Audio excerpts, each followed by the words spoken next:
Okay, yeah. Guys, we're good. Are we live? Yeah. Close. All right. All right. We're here. What's going to switch so you can see the march? We're back here.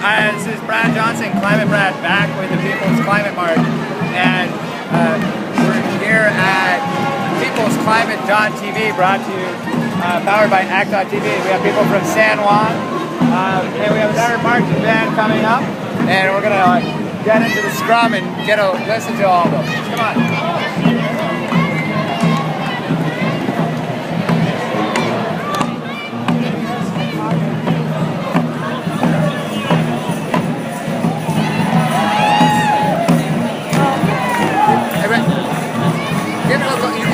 Yeah. Because otherwise, like, I don't know if you can hear me. Like, so here we go. We got. Let's take a listen to this guy. Take a shot. So what band is that? Oh, awesome. So that's the second line. Social Aid Pleasure Society marching band from Boston.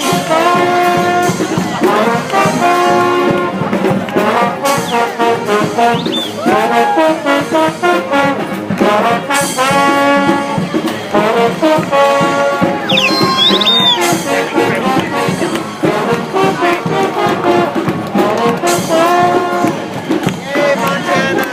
We got people from Montana. Where are you coming from? This is peoplesclimate.tv. We've been live streaming the whole time. Morgantown.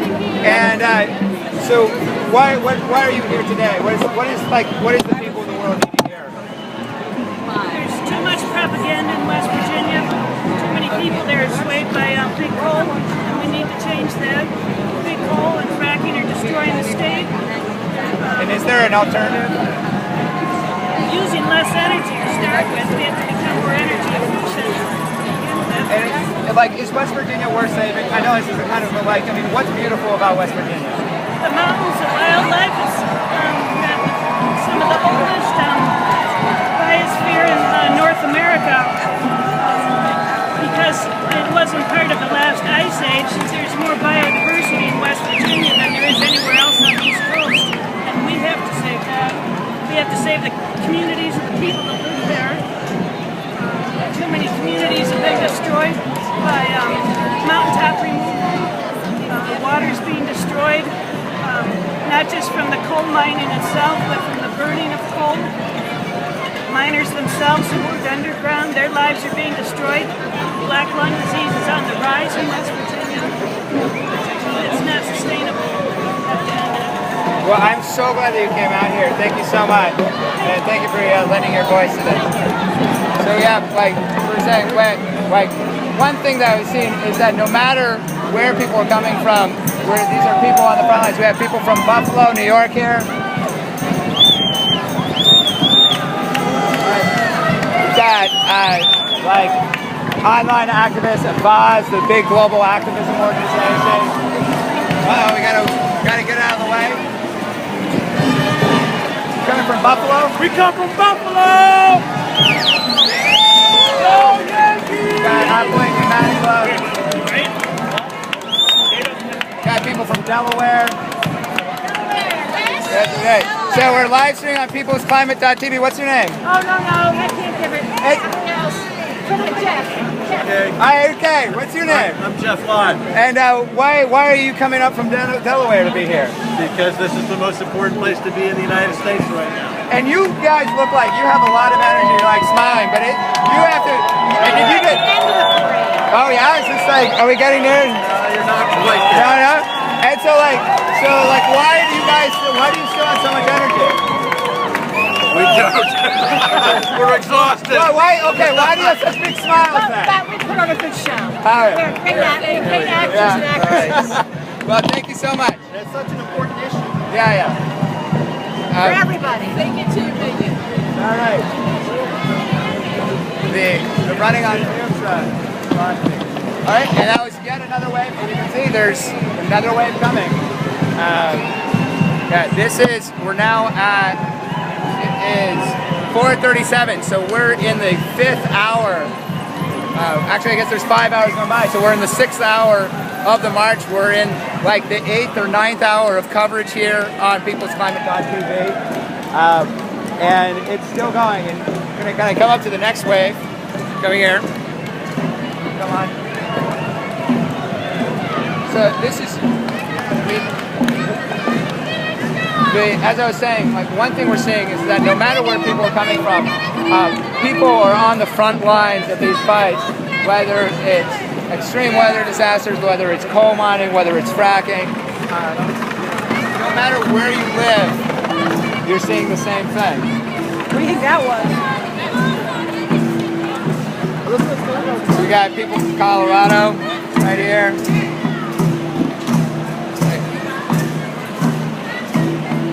More of our buffalo.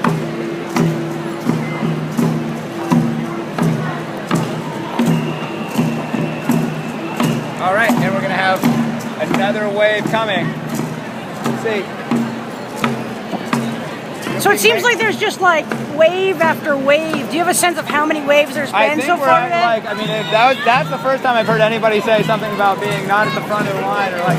So this may actually be getting closer to the conclusion of the march. I have no idea. Where are you guys coming from? This is where live streaming is peoplesclimate.tv. Where are you coming from? Upper East Side, Brooklyn. All right. Miles away. And have you been going for like the last 4 or 5 hours here? Like, Walking faster so we can get to the end.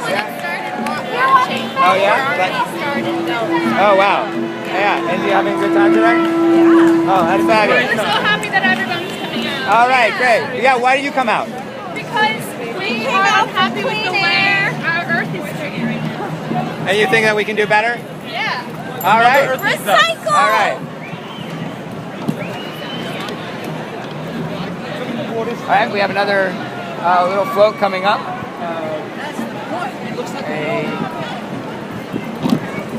heart made of...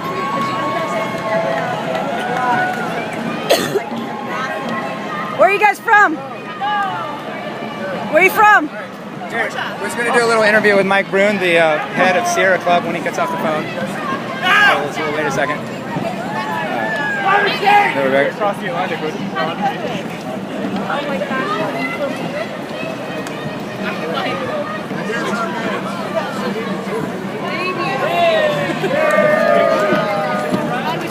Mike Brune, Brad Johnson, Climate Brad. We're live streaming with peoplesclimate.tv. All right. Grab you for 30 seconds. So just tell us, tell the people watching, like who you are, what your organization's all about. Sure. All right. And what you're feeling about today. I'm feeling great. I'm Michael Brune, Executive Director of the Sierra Club. I'm here with 300,000 of our closest friends and allies.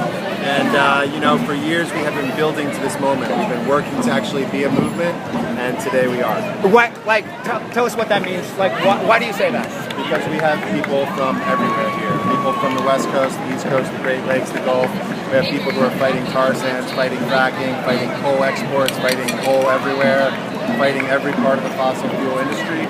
But we have people who believe in a clean energy future and who know that we actually can build an economy that's powered by clean energy. And we are being led by the First Nations and Indigenous communities who are at the front lines of these struggles.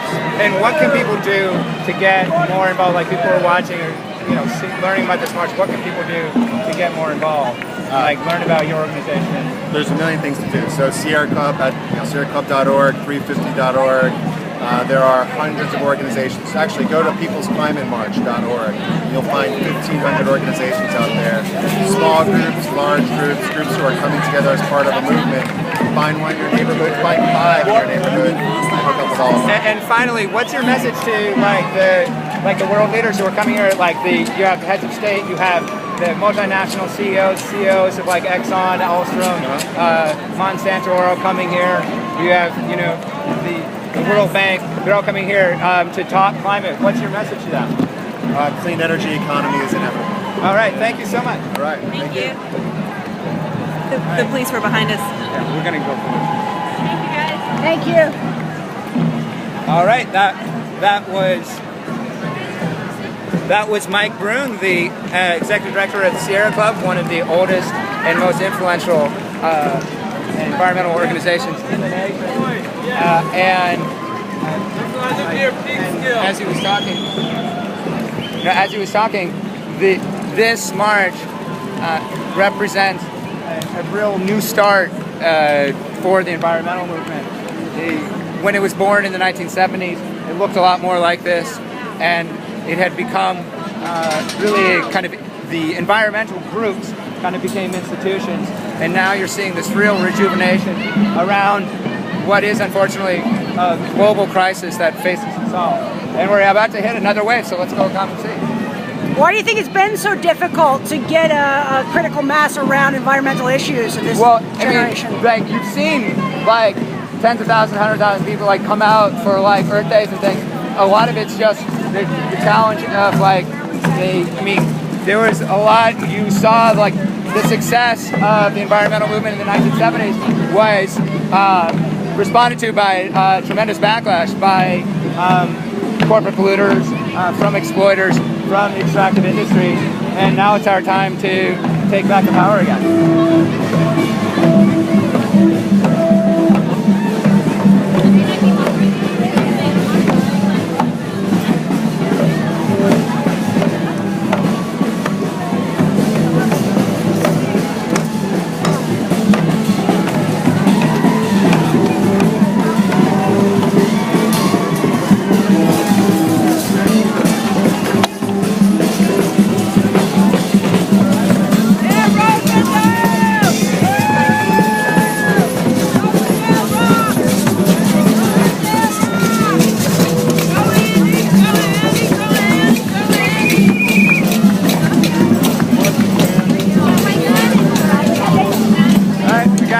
Physicians, scientists, engineers here.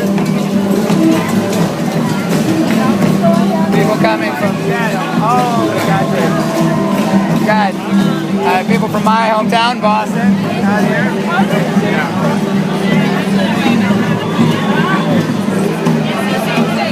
We got a giant cow coming up. Check that out.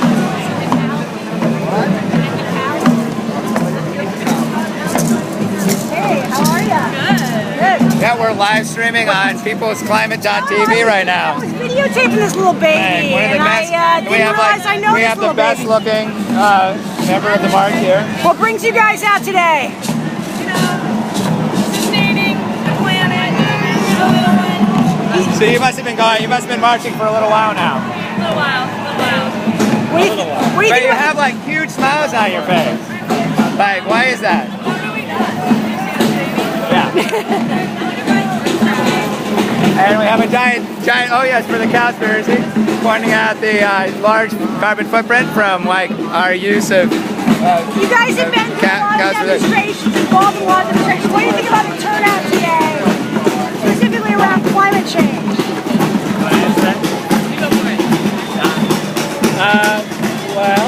I think it's pretty awesome. I'm glad that so many people are out here today. I hope that the pressure obviously continues from today. I know there's tons of great grassroots community-based organizations that have been doing environmental justice work for decades, and hopefully this march will help augment, and amplify their messages and their demands. Global climate change is obviously, I think, also very connected with other struggles against oppression and liberation throughout the world. I think, the climate crisis is clearly hitting the global south the hardest, communities of color the hardest, low-income communities the hardest. So I'm glad to see that the march organizers and the communities most affected were in the lead of the march today, and that there are so many other people out here as well supporting their communities and their causes and making the connections that this is really a global unified struggle. And it's a struggle against capitalism, I think, and against the corporations that are driving this.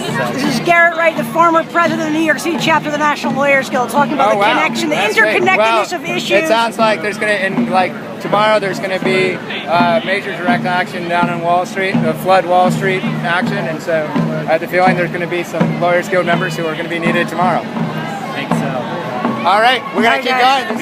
We're literally, I'm checking out down in the far distance, I see the "We Know Who Is Responsible" section, which I believe, unless they've reordered this, the "We Know Who's Responsible" was only the like third or fourth major segment of the march. We are very, very far from the end of this march. This is like, I don't even know if we've gotten halfway through this. I feel like the marshals keep telling us it's the end because they're hoping. Oh yeah, it seems like they're putting the end in terms of like we're at the like the physical ending point for the march now, even though we're supposed to be several blocks away from that. But they're asking people to basically disperse once they reach 11th Avenue, because they've already filled up their capacity that they were allotted by the New York City government. And we are very, very far from seeing like all of the marches come through. The "We Know Who's Responsible" segment is all the people who are directly fighting the corporate polluters, the politics of denial, and it's a huge block of people. And so we'll see what we see when we get there. Hey, Brad Johnson with peoplesclimate.tv. Are you one of the people with Citizens Climate Lobby? Yeah. Where are you guys coming from? DC, Maryland. My name is Jeffrey. Tell people about the Citizens Climate Lobby, unless you're totally, I know it's been a long day, so. Yeah. So Citizens Climate Lobby is an organization. There's chapters, local chapters across the country. They encourage people to do things like write letters to newspapers, to lobbying for the carbon fee and dividend. There's an annual conference in the summer. People come to DC. And how can people get plugged in if they want to get involved with the Citizens Climate Lobby? The main website is citizensclimatelobby.org. I think every Wednesday there's a conference call people can call into to learn more about it. Oh, that's great. Well, thank you so much for coming out today. Thank you. I give all my flyers away. That's totally all right. We got we have to be out here and keep covering all the people here. Thank you very much. Thank you. So here, we're hitting the beginning of the block, who includes the scientists. We're talking like climate scientists and the like who are standing up to. There's just group after group coming. Yeah. The marshals are saying hurry up because we're trying to get people to walk faster. There's just been so many people coming, so many groups. Yep, that's right. And you can see, so it's starting with being led by peace activists from Staten Island and Brune across It's incredible New York State. to see. Look at that. Staten Island, we saw people jumping in from the Upper East Side, communities you may or may not assume are necessarily connected to the environmental movement, the climate change movement.